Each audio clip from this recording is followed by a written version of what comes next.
Hello and thanks for joining School of the American Rifle. Today's video is going to be a rather quick one, but we're talking about AR-15 carrier keys or gas keys.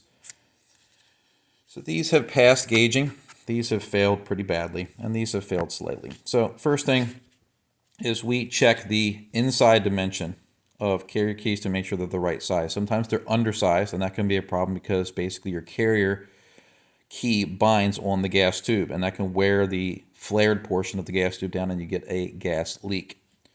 The other thing that you don't want is you don't want it to be too oversized, and we reject carrier keys once they get to 0.182. The TDP, technical data package, will tell you that they're acceptable up to 0.1815. We reject them at 182. So it's not just about the dimension there, it's also how well they fit against the carrier itself, and also how well these are funneled right here in the mouth. And we'll get closer to show you. I'm working the camera solo today, so you might have to bear with me. But there are various things that we check. So one thing I like to point out is the bottom of carrier keys, regardless of who makes them, who sells them, who brands them, they're never flat, or I've never seen them where they're flat, and I've inspected tens of thousands of AR-15s, never seen this flat when I've taken things apart from a factory assembled one or a new carrier key that I've purchased and checked.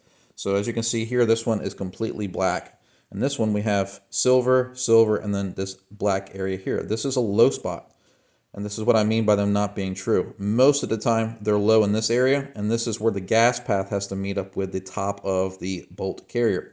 So we want these parts here to mate as true or as well as possible against the bolt carrier. Think of these like a set of heads on an engine, and the carrier is the block of your engine on your car. You want a good seal there.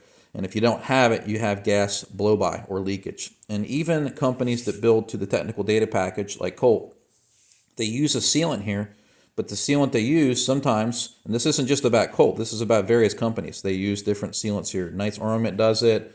Centurion Arms seals theirs, I believe. A lot of companies like BCM, all over the place. Good companies who tend to pay attention to QC, they'll use a sealant here, but that sealant doesn't always harden all the way. And if you have a really poor fit, this is not even, with use, it can still blow out because it never fully hardens. It's sort of like a tire rubber, if you will, the proper mil-spec sealant. So we use a slightly harder sealant. We use Loctite 620. It's not called out in the technical data package, but we use it because it hardens and doesn't blow out nearly as easy. Sometimes it's the cleaning chemicals that you use that can eat at the sealant. Sometimes using something like a sonic cleaner can eat at the sealant. So we feel that it's very important to set this up for success by stoning the bottom. So here's one that's been completely stone true, nice and flat. And that's going to give you a better seal, especially if you're going to use sealant. So we like to do that. Some people will argue, well, the top of the carrier key might not be true. Absolutely correct. It might not be, but if you at least fix this and use sealant, you've made it 50% better. So we believe that to be a net positive. So that's one thing that we do with carrier keys.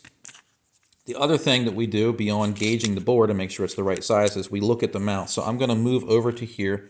I'm going to line up a few carrier keys in this roll of tape to see if we can get some good angles here. Let me move it over. And we can look inside of the carrier key to show you how rough they can be on the mouth. Let me zoom in here. There we go. So if we look inside of here, we can see very rough machining marks. Very rough machining marks inside there, inside there. This one I don't see much. Try to angle the light. There we go. They look pretty bad. Right inside there. So again, people will argue, not a big deal. Well, your gas tube slides in and out of there, and if that surface is rough, this is a hard chrome finish. This is harder than your gas tube, whether it's a nitride, melanite, or just standard stainless steel. It's rougher on this surface. It's going to wear the gas tube faster, which is going to cause a gas leak. So we want to have a nice clean opening. Here's one that passed. And sometimes you can still see a little bit of honing, and I need to blow that out, but this one passed. So they haven't been stoned on the bottom yet, but they gauged out properly. The mouth here doesn't have any damage on it, and this is what some carrier keys have as well. They're damaged. And then we take it a step further with ours, and we polish the opening right here, because what people fail to understand is the back of the gas tube is beveled. This is beveled, and it's sort of like aircraft getting refueled midair. You want to have a nice generous funnel here so the gas tube can find it, and the smoother that transition is, the less it wears the gas tube. The gas tube's dancing. So gun fires, the barrel whips, the gas tube is dancing. It is limited by the upper receiver tabs, but it is dancing. And as it's dancing, if it dances too much, it might exceed the window for that funnel to find it, and it crashes, or it wears heavily at the gas tube. So all these things being set up right not only allows your gas tube to last longer, but it allows your gas tube to wear less drastically, which means that you have a more efficient gas system with extended use. Some people will argue it's not important. That's okay if that's your position. But we will have these available on the website with Michigan Ox, sealant, a pipe cleaner, and a swab that I just dropped. For people that want to make sure that they're setting their bolt carrier up for success. And then if you're not really concerned about gauging, we'll have the ones that I fail, which people say isn't important. And we'll have those on the website as the Devil's Reject. So if you're interested, you go to our website and check out stuff. You'll see our enhanced carrier keys with screws, and then you'll have the Devil's Rejects.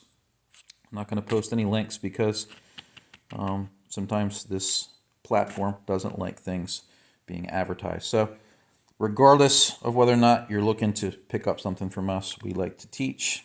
It's what we do. These are really bad on the inside. We probably can't catch it on camera, but it looks like somebody took a rock and spun it up in there. They are really bad. They're also cast. So doesn't mean you can't use a cast one. A lot of companies have in the past.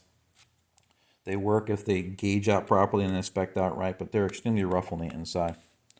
But the point of the video isn't to market something, it's to teach. So as always, I hope you found this video educational, and thanks for watching.